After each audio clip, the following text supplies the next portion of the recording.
It's time to rip the cover off what really works to ditch addiction, depression, anger, anxiety, and all other kinds of human suffering. No, not sobriety. We're talking the F word here, freedom. We'll share straight from the trenches what we've learned from leaving our own addictions behind and coaching hundreds of others to do the same. And since it's such a heavy topic, we might as well have a good time while we're at it.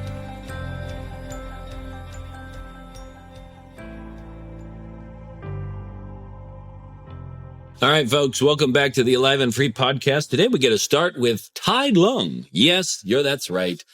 I'm a Kung Fu Panda nerd. I really like that movie. It's not that I watch it that much, but I've probably watched it more than my kids. Because I grew up in martial arts, you know this about me, right? Remember Tai Lung? Remember in that first movie of Kung Fu Panda where Tai Lung was stuck in prison and he was down on the bottom of this massive dungeon with all of these different guards and all this other stuff. And he was bent down over and he had pins stuck in him and he had his arms pulled to each side, right? So something was pinned down. His arms were both pulled down to each side with rocks tied onto him. And so he was stuck in this place where he couldn't move and he was immobilized by all of these other like acupuncture pins and stuck in his back, right? As a result of him being tied down, he was not able to move, right? Ironically, if you don't know Chinese, and I'm not sure if this was intentional on the part of the writers, Tai Lung means the great dragon. And he was trying to be the dragon warrior. Wasn't. It's also ironic in English. I don't know if they thought about this either, but he was tied and his lungs he wasn't able to breathe, so that when he was finally set free, he took in a nice deep breath. So in many ways, it's a really apropos name. So he was tied down. Because he was tied down and stuck to something, he wasn't able to move. If he hadn't been tied down, which is what happened afterwards, because his tail was free, because that was free, he was able to move. And in moving, he was able to release all the other things. And in so doing, then he finally got himself free from the prison. We don't need to cover the rest of it. I hope that wasn't a spoiler for all of you people who haven't seen Kung Fu Panda yet. It's definitely a good movie in my book, really enjoyable, but it's possibly just because I like the whole martial arts thing. Here's what I want you to get. What tied down is where most of us are. What we're trying to do is we're trying to change our lives, but we're so busy trying to change them while we're still tied down to something, which means we have very limited mobility. And that's why it feels like you have to move the entire planet for anything to change. And that's why it feels then like it's impossible for anything to change. It's not because things can't change. It's because we're tied down. Now, what do I mean by tied down? What are we tied down to? When you were born, you came out as a bundle of flesh, a squishy bundle of flesh with some bones in it and blood vessels and nerves and stuff. And you, in and of yourself, didn't really have a fixed identity. You were a little bit of experience happening. You didn't even have much memory. There was genetic memory and evolutionary memory and all the other bits that are holding your body in shape and knows what to do with mother's milk and stuff. But consciously, you didn't really have much memory. You hadn't been through much. There wasn't much to remember. So there wasn't this identity that you had built up over time of, oh, I'm the guy that did this and this and this and this and this and this and this and this. You are a clean slate. And you weren't even that identified with your body. Things were happening and you were in the middle of it. The difference between you and another person, you're just getting visions in your head. Like, what's a person? You don't even know. There's no concepts in your head. So you come out of the womb and you're just having experiences. And over time, you hear a noise. And that noise sounds like your name. Bob. I know your name's not Bob, but like, let's pretend, right? Bob, Bob. And every time you hear that sound, oh, something happens and you have another experience where someone's squishing the cheek or the bum or something like that. Or you see a big looming shape in front of you with eyeballs googling at you and making noises. And so when you hear that sound, you start to associate it with, oh, something's going to happen. And then over time, you start to hear the sound and you're like, oh, something's going to happen to me. And then finally you get to grade school and they go, Bob, and you go, that's me. It's not you. You're not Bob, if you didn't know this. It's a sound in the air. Your name is not who you are. But we forget that. We get so fixated on it that for the rest of our life, we're busy trying to protect our good name as if it's our life. Someone says something bad about Bob, and automatic we have to rise to the defense. Someone says something good about Bob, and we have this amazing emotional reaction. It's not you they're talking about. They're making noises in the air, and they're talking about ideas in their own heads that just happen to be somewhat overlaid on top of you. That's it. And you also develop some sense of identity to your body so that you want to protect that. And then over time, your family name, your ethnicity, your nationality, the city you grew up in, the neighborhood you grew up in, your elementary school, your middle school, your high school, your college mascot, your favorite team, your hobbies, your career, your choice of studies, what cool tricks you can do, who you date, all these things become you, your religion, all of it.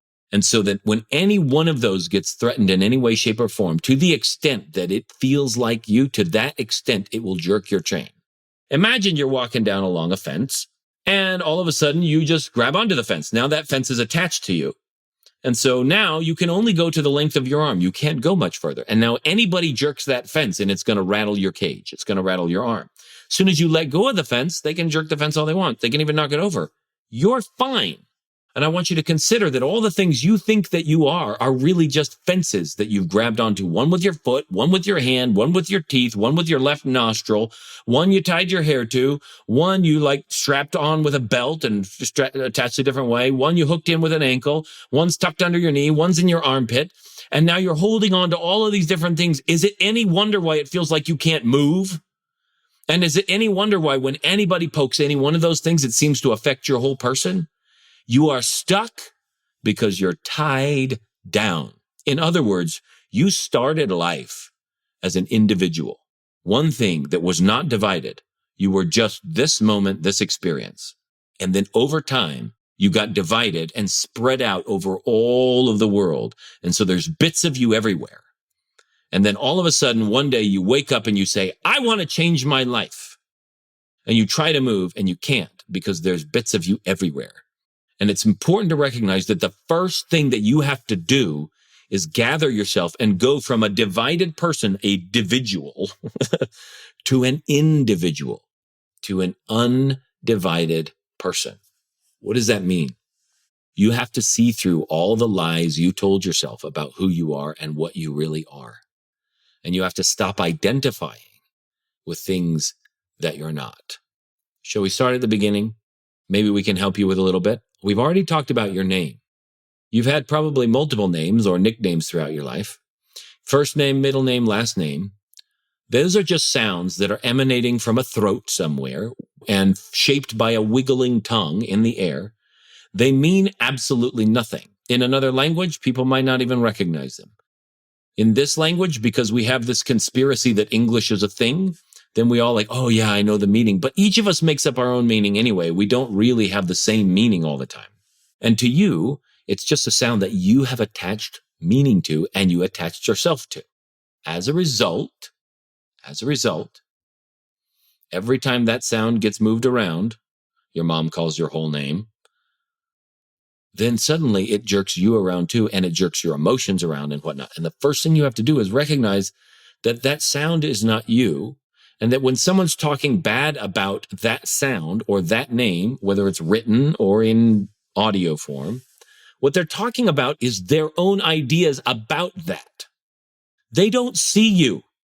They have no clue who you are. You probably don't even have a clue who you are. So how could anybody else really know? They've interacted with you a handful of times. If it's your family, still, they have no sense of how the world is inside your head. Believe me, when my wife and I have discussions, and frequently, even after 17 years, because we're coming up on 17 years, frequently after 17 years, still, I stare at her like, I don't even understand how you operate or how you think. I don't get it. I don't know what's there because I'm only catching a glimpse of what's inside her. And the moment you're like, no, I understand this person, that's you making up a story about them. That's not actually them. You haven't seen the whole of who they are, what they're capable of. You haven't seen that in yourself. So when someone's arguing about you or calling you names or making fun of you or saying nasty things about you, they're only talking about what they've seen and what they feel. They're not even talking about you. Your body. Your body is an accumulation of food. It started out as one single cell. It gathered raw materials from inside your mother, and it collected them into a point where you could have a body. The source of that is inside of you. It's your mom didn't make you. Otherwise, if she did, the second you left, the making would have stopped and you'd be done.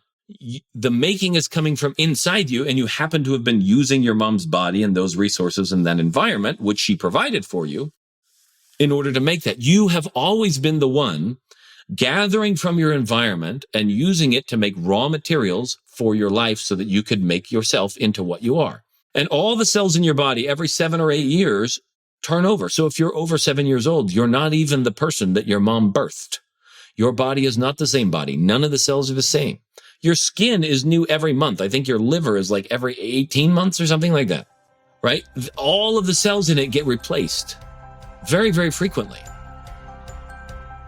If you or someone you know is looking to drop the F-bomb of freedom in their life, whether that's from past trauma, depression, anxiety, addiction, or any other host of emotional and personal struggles, but they just don't know how or want some help doing it, head on over to thefreedomspecialist.com/feelbetternow and check out some of the things we've got in store for you, or book a call so we can look at your unique situation and get you the help that you're looking for. So which cell is you? Which part of your body is you? And if your body is, if it's the shape of who you are, that's you, oh, cool. But you've been different shapes over time. So which shape is you? If the height of who you are is you, well, then you've been different heights over time. Which height is you? Are you more of you now than you were when you were a baby because there's more of you? Or were you less of you back then? If I cut off your arm, will you be less of who you are? Or will you simply have one arm missing? Your body is not who you are. When people start talking to you about your body, if you believe your body is who you are, that's where the emotions come from. Body shame, body guilt, gross stuff around sexuality that a lot of people deal with. On top of that, if they're dealing with dwarfism or giantism, if their body size is just large, even if they're not dealing with giantism, or if they're overweight for whatever reason, or if they inherited some genes that just put them in a different category for some reason. If they're Asian genes or what, all of that is just a body. It's not you. It happens to be the car that you're driving, and you got so attached to the car and so in love with its features, even the ones that you hate, you love to hate them, right? That you forgot that you're the driver and not the car, and that the features of the car mean nothing about the driver. We like to think they are in the West. Someone drives a nice car. We like to think that they're a cool person and whatnot. Someone runs a successful business. We like to think that they're an amazing person. Someone is a preacher in a church. We like to think that they've got it all together. Someone's married. Someone has X job. Someone has this many children. You know, someone has a lifestyle business that they love and they're taking pictures by their Lamborghini or by the pool or something. We make all kinds of assumptions about the car, about the person based on the car, but that's not who you are. You can be yourself. You can own possessions, but you can't be possessions. Whatever you've accumulated and grabbed onto and pulled into your life, that's an accumulation. If you started talking like you were your shirt and you were your pants and you were your cup and you were your backpack, and that if someone touched your backpack, they touched you, we would think you were a crazy person, but that's what you're doing with your body. You're also doing this with your philosophies, your beliefs, your ideologies, all of your habits, all of your hobbies, all of it, bit by bit, as you've gone, oh, this is me. I know who I am. And as a result, you've tied yourself down more and more to the point where you can't move. Is it any wonder why people have midlife crises? Is it any wonder why people feel stuck? They feel stuck because they stuck themselves to a bunch of different things that are all going in different directions. And then they wonder why they can't make a decision. And they're afraid of missing out, because they believe that who they are is stuck to all those things going all those different places. As a result, life starts to cave in on them, and it feels like it's tearing. It feels like death if they have to let go of something, and it feels like a negative thing because they forgot that who they are has nothing to do with what they're experiencing. If you drive through traffic to work, and then you turn a corner to avoid the traffic and you go through a construction zone, are you the traffic? Are you the construction zone? No. Would we say there's anything wrong with you or right with you because you happen to have driven through traffic in a construction zone? No, they don't mean anything about you. Neither does your car. Neither does your name. Neither does your life experience or your circumstances. You're the being having them. They aren't you. And the minute you can see through that, and that there is a space in your mind between who you are and what you're experiencing, who you are and what you own and what you possess, who you are in your body, who you are and what you think, the moment there's a little bit of a space, a whole new sense of freedom shows up, because you've collected all the bits and pieces of yourself that you scattered all over the planet, and you finally brought them together so that you could be one being, capable of moving when you're ready to move, capable of changing your life at the drop of a hat, because now you're a whole person. Ironically, in the scriptures, the word perfect is used at the end of the Sermon on the Mount. Jesus goes, "Be ye therefore perfect." And a lot of people are like saying this is an injunction. I would submit to you that the word perfect literally means what the word perfect means, which means thoroughly done, whole and complete, instead of a divided self.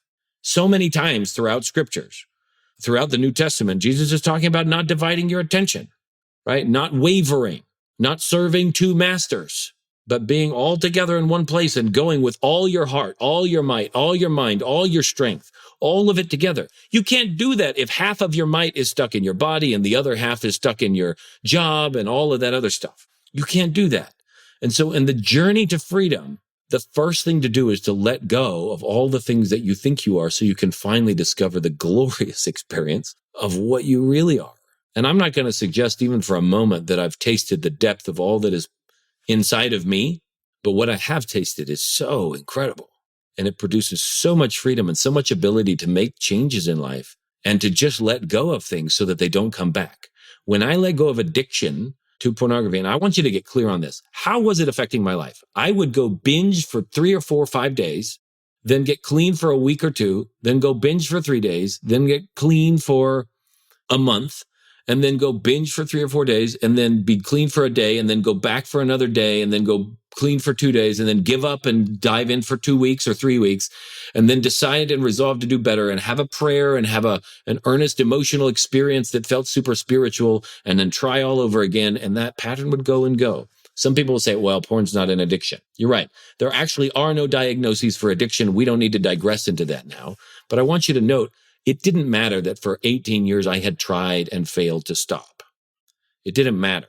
It didn't matter that I had been despairing, that I had been suicidal, that I had felt like there was something wrong. It didn't matter. When I was finally able to gather up all of myself, as much as I could, and it wasn't even all of it at the time, but most, and when I was finally able to do that and make a decision and turn a different direction, it literally took me a week before I had handled the core issues that were driving it, before I had dumped all of the years of emotional baggage that were behind it, and before I was able to finally walk free and start training the skills to make that freedom a constant, unconscious habit that was just happening on autopilot. Literally a week, 4 days. It's possible, but only when you're not divided as an individual. When you can go with all your heart, all your mind, all your strength, change can happen very, very fast. Maybe not instantaneously, but in my book, I would say yes, instantaneously, even as possible. Maybe I didn't have that level of faith, or I didn't have that level of capacity, but I know people who simply decided they're going to change, and they changed from that moment forward. And I've done that in some things and not all things. So I'm not even going to say that it's not even possible instantaneously, but it takes getting rid of having to defend who you are from all the things that you think you are. If you can just take a step back and recognize that everything in your life is just an experience, including your name, including your family, and that who you are is something entirely different. The being that gets to experience those, and when you wake up to that fact, the being that gets to start influencing those and changing them and being the director in your own screenplay, instead of just somebody who's standing on stage wondering why everything's happening without a clue what the script is. It's a beautiful, beautiful thing, but it takes going from divided to individual. And that takes really looking at what you think you are and what you think defines you and seeing through the lie. What everybody else thinks defines you? Baloney. It doesn't count. They don't even know themselves. They don't get any right to define what you are. Sure, they may behave around you however they want, but who you are is not definable by them. They can't put a boundary on it, which is what definition is. That which comes from finiteness or boundaries. They can't define you. And you can stop defining yourself, because when you say, I know who I am, you're saying no to the I saying it. I know. I know. You're saying no to yourself over and over and over again when you know who you are. You're saying no to who you really are. So take a second and undefine yourself, and then undivide yourself so that you can finally be an individual, and you finally have the capacity to move with all your heart, all your might, all your mind, all your strength in one direction. But Bob, I'm just an introvert. Wrong. Sometimes you behave that way. That's been an interesting experience. You can continue to experience that. If you would like to, go ahead. If you would like to change it, okay. That means you just learn a new skill. But that's not who you are. That's just something you've done. And you don't even do it all the time. But Bob, I just don't learn that way. Wrong. Maybe that's not the way you've habitually learned. Maybe that's not the way you have best learned, but that doesn't mean it's the way you can't learn. But Bob, I just am somebody who doesn't know how to work with money. Wrong. That has happened, but does that mean that will happen forevermore? But Bob, no one will ever help me. That's an interesting self-fulfilling prophecy. Are you sure you want to keep making that? But Bob, there's only one way out, and I just don't have what it takes. Are you sure about that? You've explored every other facet of who you are. You know all there is to know about who you are. And you're going to tell me that that's the case? That's interesting. That's an interesting experience you've had. Tell me about the one having the experience. How do you know that? You're telling me that in the future of all possible futures that could happen on this planet, of every possible scenario, that there's no possible scenario that it could work. Even Doctor Strange had one scenario where they won in Avengers Endgame. Sorry, I had to bring that one in. I wasn't a huge fan of that movie, but whatever. Anyway, the point is, the reason you feel broken is because you broke yourself apart. The reason you feel stuck is because you grabbed onto ideas about yourself instead of allowing who you are to finally blossom. You let your circumstances define you. You put a boundary around who you are, and you said no to yourself. It's time you say yes.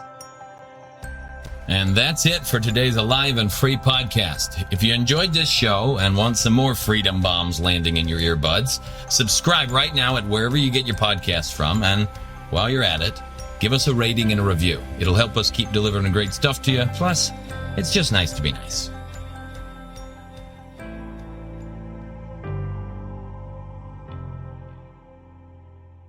This is thepodcastfactory.com.